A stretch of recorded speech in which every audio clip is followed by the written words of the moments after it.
दीपक बोराडे यांचं धनगर समाजाच्या आरक्षणाच्या मागणीकरता सुरू असलेल्या आमरण उपोषणाला जालन्याचे खासदार डॉक्टर कल्याण काळे यांनी भेट दिली। त्यावेळी त्यांनी फडणवीस सरकारने फसवणूक सरकार होऊ नये असा पुनरुच्चार केला।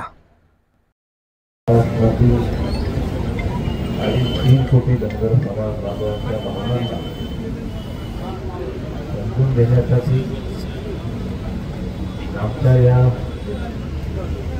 सरकारपासूनच्या लढ्याला बळ देण्यासाठी या ठिकाणी आले या सर्वांचे महाराष्ट्रातील आणि 3 कोटी धनगर बांधवांच्या वतीने आभार व्यक्त करतो।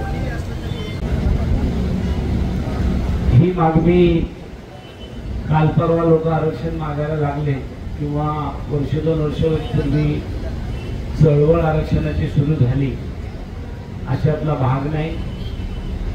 अनेक वर्षापासून धनगर समाजाची मागणी आहे की आम्हाला एनटीतून एसटी मध्ये टाका। खरं तर रास्त मागणी आणि अपेक्षा दीपक भाऊ बोराडेंनी आणि सर्व समाज बांधवांनी गेल्या अनेक वर्षापासून ती मागणी आणि साधी गोष्ट होती। देशभरात धनगर समाज एसटी मध्ये आहे का तर आहे। हिंदी भाषिक पट्ट्यामध्ये आपण तिकडे धनगड म्हणतो, आपण त्याला धनगर म्हणतो। द आणि र हा उच्चारातला फरक आहे, परंतु केंद्रातलं सरकार त्याला मान्य करत नाही, राज्यातलं सरकार त्याला मान्य करत नाही। ही दुर्दैवाची बाब आहे। तिकडे धनगराला आरक्षण आहे आणि इकडे नाही। म्हणून मी खऱ्या अर्थाने राज्यातले मुख्यमंत्री आणि समाज कल्याण मंत्री या दोघांनाही विनंती करेन की आता समाजाचा अंत न पाहता तुम्ही दिलेला शब्द फक्त पाळा। 2014 ला जेव्हा काँग्रेसचं सरकार होतं तेव्हा आरक्षण देऊ शकलं नाही हे मान्य करावं लागेल। आणि म्हणून आपल्याला सत्ता आली, तुम्ही आम्हाला सत्ता आमच्या हातात आणून द्या, आम्ही पहिल्या कॅबिनेटला तुम्हाला आरक्षण मान्य करू आणि तुम्हाला आरक्षण देऊ असं बोलल्यानंतर 2014 ते 19 राज्यामध्ये सरकार असताना 5 वर्ष मुख्यमंत्री म्हणायचे मी दिल्याशिवाय राहणार नाही, आणि त्यावेळेचे आदिवासी मंत्री म्हणायचे, विष्णू सावरा नावाचे आदिवासी मंत्री होते, ते म्हणायचे अजिबात दिलं जाणार नाही। जो माणूस संवैधानिक अधिकारावर मुख्यमंत्र्यांच्या विरोधात एखादा स्टेटमेंट करतो ते किती योग्य आहे? तू मारल्यासारखं कर, मी रडल्यासारखं करतो, हा धंदा गेल्या अनेक वर्षापासून 2014 ते आता 25 पर्यंत या राज्यामध्ये सुरू आहे। म्हणून त्याच्यावर मी भाषण करणार नाही। मी इतकंच म्हणेन, आता समाजाचा अंत न पाहता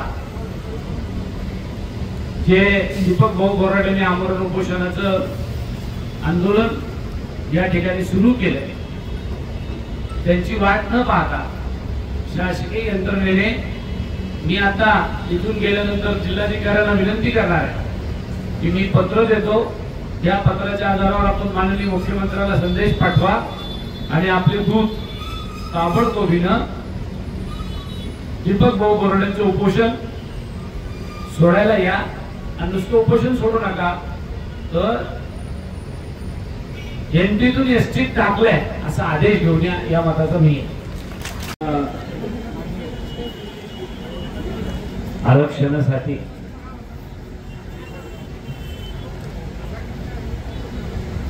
समाजाचे धुरीण किंबहुना समाजासाठी ज्यांना कनवळ आहे त्यांनी लोकशाहीमध्ये परमपूज्य डॉक्टर बाबासाहेब आंबेडकरांनी आपल्याला जे घटनेने आंदोलन करण्याचा अधिकार दिला ते दीपक भाऊ बोराडे समाजातल्या गोरगरीब मुलांना शिक्षणामध्ये आरक्षण मिळतंय, नोकरीमध्ये आरक्षण मिळत आहे, त्या निमित्ताने जो समाज आहे खऱ्या अर्थाने मेंढ्याचं पालन पोषण करणार आहे, गुरंढोरं चालणार आहे, वाडी वस्तीवर राहणार आहे, या समाजाला ते आरक्षण देणं हे क्रमप्राप्त आहे. आणि म्हणून मी खऱ्या अर्थाने आपली भूमिका इथं विषद करायला आलो. आमचे सहकारी आता बोलताना म्हटले, काळेसाहेब तुमची तर भूमिका सांगाच सांगा, परंतु आपल्या पक्षाची भूमिका सांगा. माझ्या पक्षाची भूमिका हीच असेल, परंतु तरी सुद्धा मी आपल्याला एक गोष्ट सांगतो की आमचे प्रदेश अध्यक्ष हर्षवर्धन दादा सपकाळ हे आपल्या शेजारच्या जिल्ह्यातले आहे, त्यांना सुद्धा मी हा विषय कानावर टाकणार आहे, त्यांनाही भूमिका घ्यायला सांगणार आहे. मला दीपक बोरडेला एका गोष्टी त्यांनी मला आकलन करून त्याला सूत्र करून सांगितलं की आम्ही एनटी 3.5% आहोत, नाही द्यायचं ना तुम्हाला एसटीतून आरक्षण, तर त्या एसटीच्या आरक्षणाच्या मर्यादेच्या बाहेर आम्ही 3.5% आजही एनटी मध्ये आहोत. तेच 3.5% वर एसटी टाका आणि त्या 3.5%ला वेगळा ग्रुप मोजा, ब करा, आमचं आरक्षण आम्हाला राहू द्या, त्यांचं त्यांना द्या. किती साधा सोपा प्रश्न आहे, तो सोडू शकतात ते, परंतु द्यायची नीतिमत्ता असावी लागते. आणि म्हणून खऱ्या अर्थाने आपल्या सगळ्यांना, आपण सगळेजण जिथं कुठं आपल्याला प्रयत्न करायचे तिथं तिथं मी आपल्या सोबत आहे. मग ते शासन दरबारी असू दे, जिल्हाधिकारी कार्यालयात असू दे, विभागीय कार्यालय, विभागीय आयुक्ताचं कार्यालय संभाजीनगरला असू दे, आपण तिथे जाऊन सुद्धा मोठ्या शर्तीने प्रयत्न करायचं काम पडलं तर निश्चितपणाने करेल.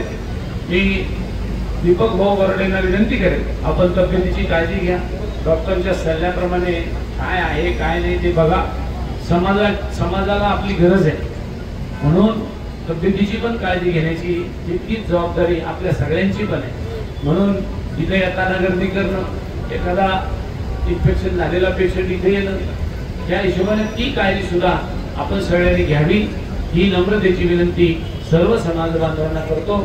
आज इथं आमच्या समेत बबलूभाई आहे, राजाभाऊ देशमुख आहे, कल्याणराव दळे आहे, आपले जयप्रकाश दादा आहे, सगळीच टीम आपली महाविकास आघाडीच्या संदर्भातली. मी मुद्दाम त्यांना सगळ्यांना फोन केले की आपल्याला जायचं आहे.